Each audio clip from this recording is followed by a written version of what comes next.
Ok, salutare mea, eu sunt Zapros de pe Formentin, iar astăzi o să vă prezint dovada că anunțul nu este să iau contul și apoi gata. Ok, începem site-ul. Acesta este site-ul.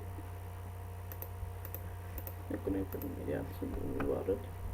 Să nu spuneți că, uite mă, ăsta doar ne-a dat site-ul de la Shadows Metin 2 și gata. Zice că e al lui.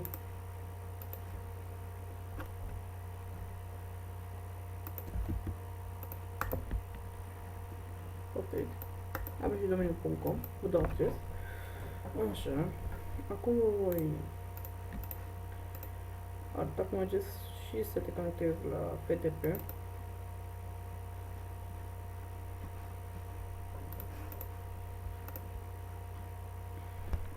Da, iară. Uitați, acesta este view 46.214. Dați aici, ok? Yes.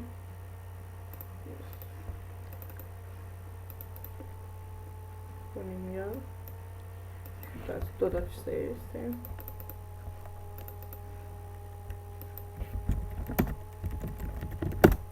Deci, merge. Nu vreau să dau nicio țeapă, sunt serios. Nu mai am timp să fac dedicatul și m-am gândit să-l dau cuiva care poate are un gând un proiect. Deci, lăsați mesaj cu oferte, detalii despre cont ce are, dacă puteți schimba e-mailul și cam tot. Și serverul.